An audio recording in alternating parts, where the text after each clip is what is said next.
How's it going, Bob? Hope all is well. I remember you wanted me to make a video for you about playing Texas Flood. Oops, I need a pick. How do I not have a pick? So yeah, here we go.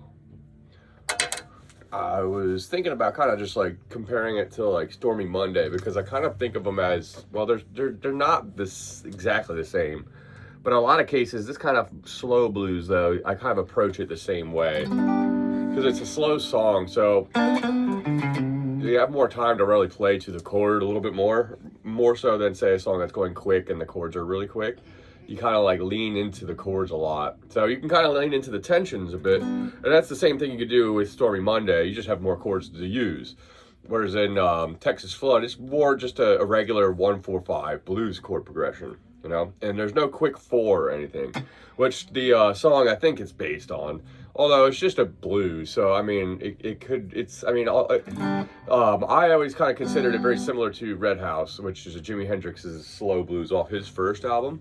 He didn't really do too many blues songs in that style of like just like slow 1-4-5 like Red House again, where Stevie did a bunch of them. Texas Flood was just like the first one that came out on his first record. He did again in the next one. He did one where he was tributing more so, and he does this in Texas Flood as well, because he does this in almost every blues song, where he kind of does a little section of each 12-bar section kind of tributing different players. Whereas like, you know, like Red House, in the way that Jimi Hendrix approached it, it was kind of just him playing the blues. And I mean, there's definitely moments in there where he kind of quotes a little B.B. King, and he quotes definitely in the beginning of the song where he's, you know, like, I can't remember how he plays that lick. He goes right into the very end of the thing where he goes like, this song's in A, whereas Texas Flood's in G. Although I should specify that Stevie's version is a half step down, so technically he's an F sharp, whereas Red House is an A in standard tuning, I believe. Anyway, I haven't actually played to it in a while.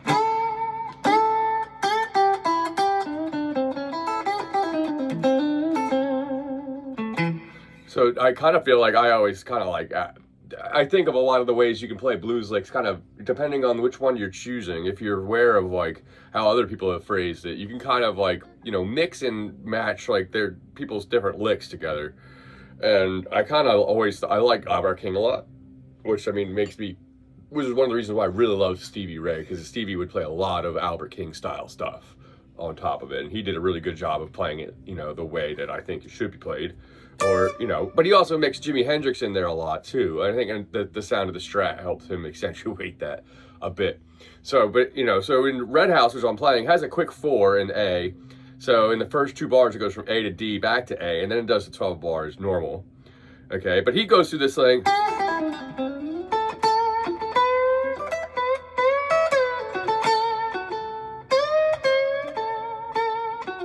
You know, that is up to there into that B.B. King box. I remember talking about the boxes. That's why I kind of, even though you can play different people's licks in all of them, you know, they're just kind of like a differentiate. It's like, oh, this 2 little box is here, the Albert King and B.B. King one that I always talk about, kind of just different ways of playing over the same scale, just moving it up into a more majory position, which is the B.B. King one, or the more minor position, more minor position, which is 2 frets back, based off the same note on the B string, that you kind of get the Albert King kind of vibe from.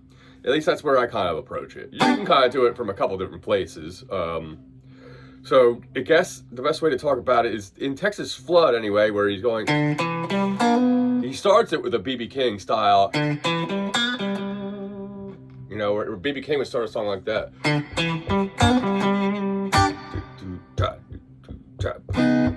B.B. King really did a lot more of the quick 4, whereas Texas Flood doesn't do that. It just goes.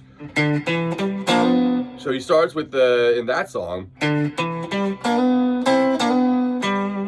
he starts with the D note on the A string at 5, which is the 5th, actually, which is actually the 5th of the key we're in. Then 2 of the D string.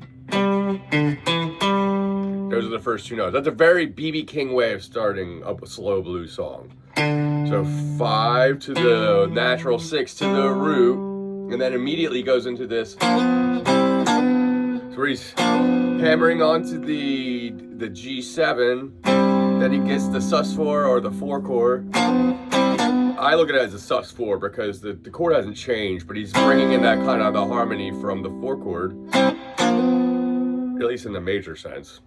You know, a D major. No, I'm not saying a D major. I'm sorry, C major triad.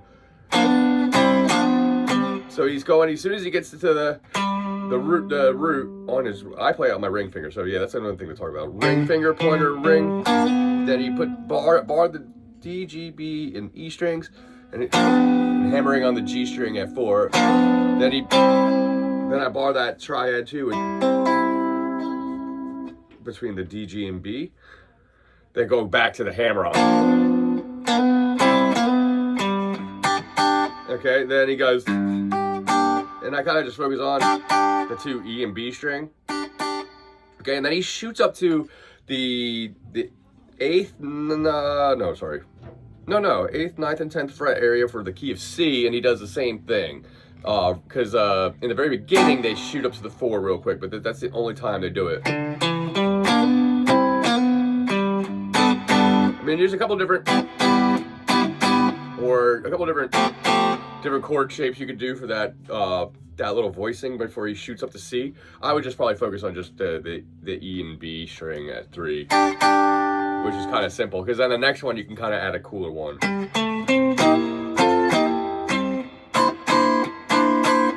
Now he actually, because I think he shoots up, he goes to this little C chord, C9 chord, which is kind of like a, I think he does this anyway. I'm pretty sure he's done it at least a few times. So I've always thought of it that this was here. This is a Freddie King thing, actually.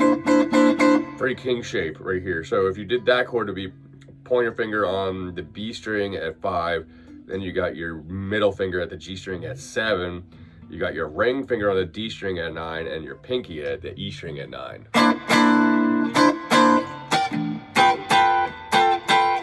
So let me play it real quick. So this is how the big song begins.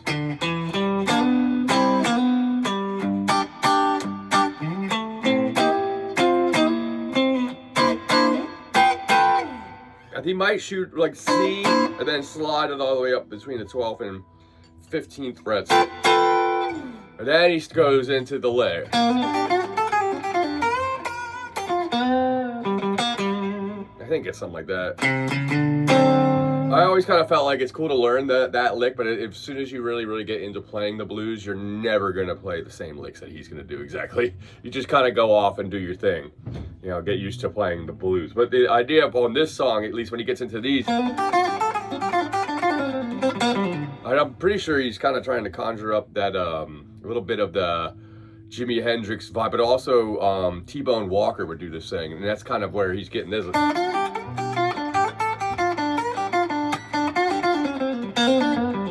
But he kind of goes twice as fast.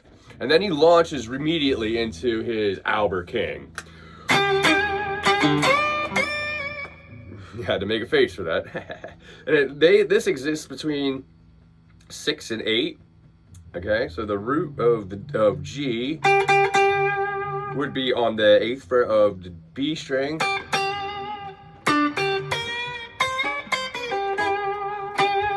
Okay, so it's the 8th fret here. Then he builds the minor box on the 6th fret of the E and the 8th fret of the E, 6th fret of the B. And then you got the 7th fret of the G there, okay? And then 2 frets up from that, you get the same thing, but that's more the major tonality one.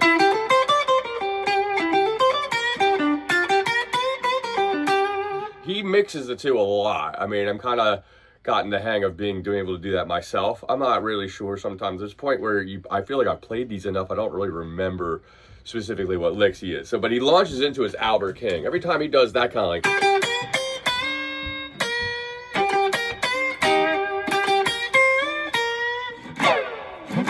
And they'll do a lot of those kind of things, which kind of reminds me of the Albert King thing, actually. Even though Albert King didn't do this. There were a couple guitar, but Jimi Hendrix would do this. The slides down the strings, or you can go up to. I think it kind of comes from Jimi Hendrix, but it also kind of reminds me of what Albert King would do in the middle of a song, because he would be playing playing a lick, and then you go, woo, and you'd yell like that. And I think that's kind of similar, but he's like, woo, down the string. So he would add that in between certain places for intensity. You can overdo that, sort of, but it always sounds cool. But yeah, so I'm trying to think. Outside of that, I mean, I want to try to get more into the licks, but as far as playing it, it is a half step lower. And I find a lot of times this type of a song is tough for me to play in standard tuning. It's really hard to get into the groove of it. But, I mean, realistically, it's just kind of like the same leaning into the same chords. Or the same idea of leaning into the chords, just like Stormy Monday. Except the chords are just, like, your one chord. You got like 3 or 4 choices from that. I would show you this first one with a thumb, because that's kind of like the lowest, easiest one.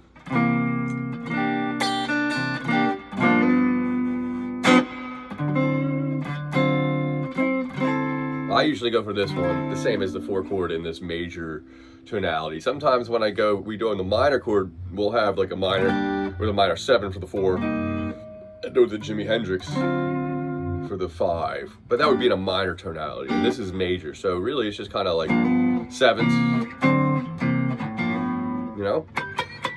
And then when I do the 4 and 5, I go there. You can also go to the same chord shape as the root chord, just sliding up to the 8th fret, meaning the 8th fret where your thumb and pointer finger will be, and the other ones will be at 9 and 10. You get your C and D up here, okay, so there's places you can get those as well, and then you got the octave. So if you remember the blues scale I was working with, a lot of times, especially because of how many times I've tributed Stevie, I mean, I use that scale as the one that I was showing you with the extra, the major third.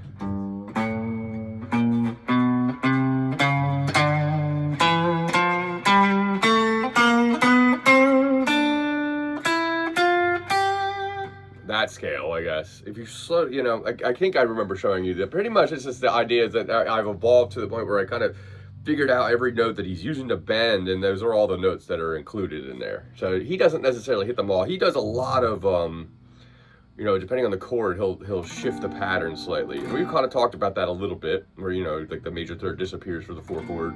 And the harmony all shoots up 2 frets once you bring in the 5 chord. So that's why you kind of pull in stuff like this.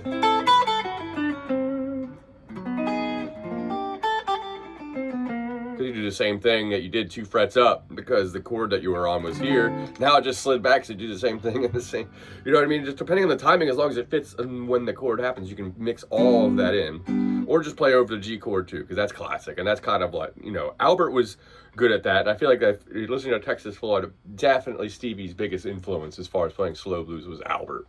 So listening to Texas Flood, I definitely feel like he, more so in Texas Flood than other songs, would tribute other players as well. But he definitely leaned into his Albert King style a lot. So I think I showed you a couple songs that he did that were slow blues. Albert King, that is. He did Stormy Monday too, by the way. But he did it completely just like Texas Flood is. He took out all the extra chords. That was like the Allman Brothers version with all the jazzy or voicings that they kind of added in between your normal 1, 4, 5 progression. So ultimately, I kind of feel like I want you to come back and try that intro. Okay, and then the idea is really just use that blues scale we were talking about, how he kind of shifts it. Okay, this is just a normal blues song is as in that, it's just 1, 4, 5. There's nothing you can add, little jazzier resolutions, like at the beginning. Actually, this is the intro.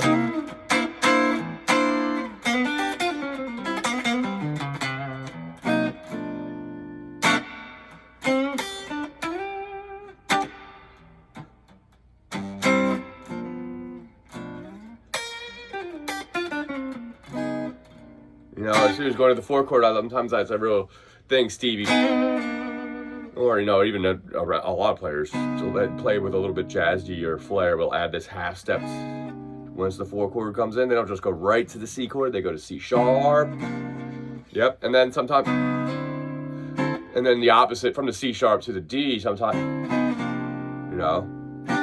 And then sometimes, because if you do that, you can add this kind of in-between chromatic spot too. Let's say we were going, just a nice normal spot, you know, kind of coming down from the 5 chord. You know, you've heard.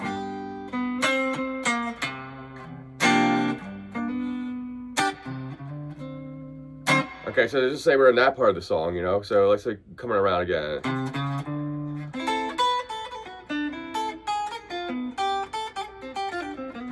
So what I did was I actually played a lick that kind of does the same thing as just that chord movement would have done. That's why, you know what I mean? Because the chord exists there for a split second, so you can kind of pull off stuff in the cracks in between. So that's kind of where the jazziness comes up. It doesn't necessarily mean that they're playing like some crazy new scale. It's actually like they just shifted the pattern off by a half step before they went another half step with it, you know, which is what I just did there. Was I just basically did the same thing in 2 different half step in 3 different places. 1, 2, 3, you know, moving back from D, C sharp to C, you know.